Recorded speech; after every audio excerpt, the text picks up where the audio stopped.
There's something to be admired about this psalmist in this text, because he is not blaming his current situation or his state of affairs on anybody else.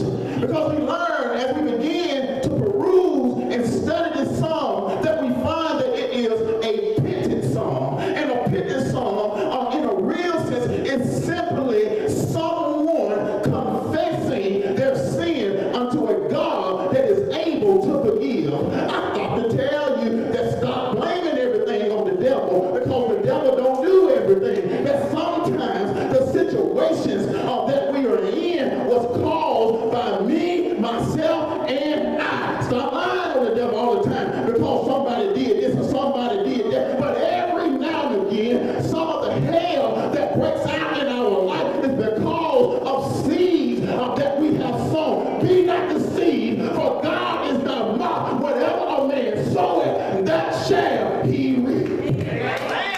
So we have to be, if we're going to be faithful Christians, if we're going to be real believers, we have to be honest about the stuff that we have done that have caused fires and storms to break out in our own life. And this is exactly what is transpiring in this text right now, that this man is basically saying that I have done some things to bring on the situation that is going on in my life. I know that you don't like to hear it, because we always want to have an excuse why stuff is happening in our life. We always got to have somebody to blame something on, but the devil is a liar. I want to tell you that the reason why so many times so much stuff is messed up and jacked up in our life is the person in the middle. It's not the person down the street. It's the person in the mirror. But if you will confess and if you will come clean, God will come see about us.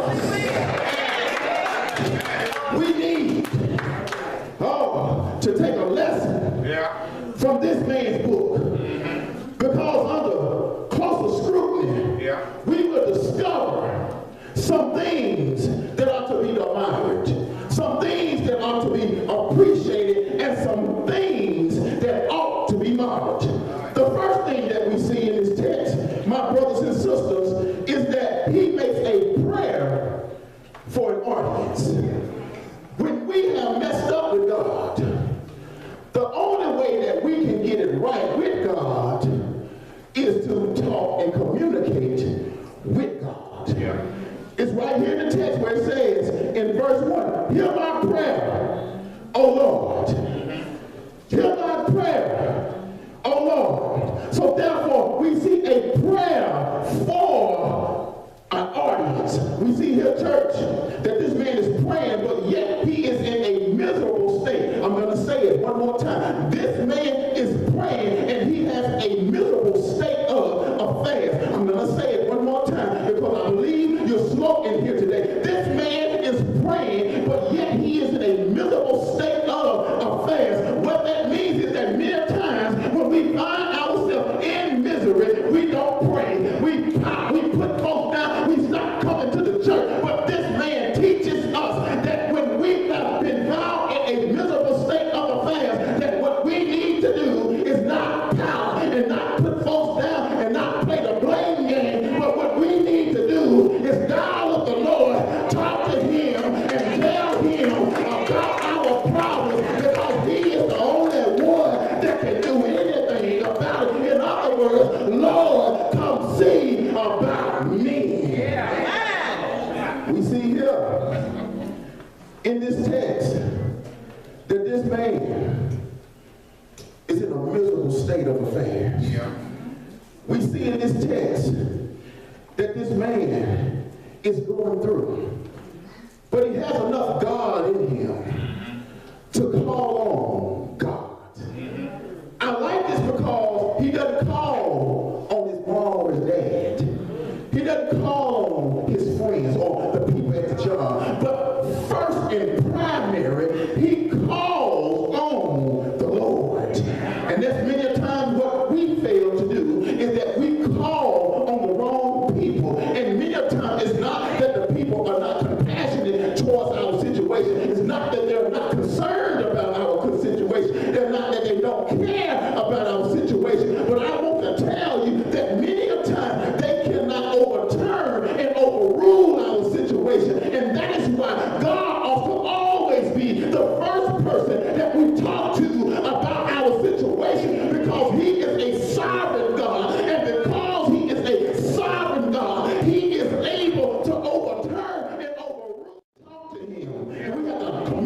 with him, and we have to reach out to him. So this man who has been in sin now finds himself in a situation. And there's something to be said about the afflicted soul. Because it's only when our soul is afflicted that we truly cry out to the Lord. That it's truly when we are afflicted and when we're injured in our spirit that we are able to come clean with the Lord, because we want our pain to stop. We want God to do something about our situation. And if our situation is ever truly going to change, we have to come clean with the Lord, because you sitting silent and not saying anything and not telling God about your situation is only going to cause you to fall deeper into depression, get farther from the Lord, and as a consequence, your situation is only going to get worse with each passing day. But if you would humble yourself and open up your mouth and talk to the Lord about what's going on with you, then I believe and I know through Scripture that the Lord will come and see about us.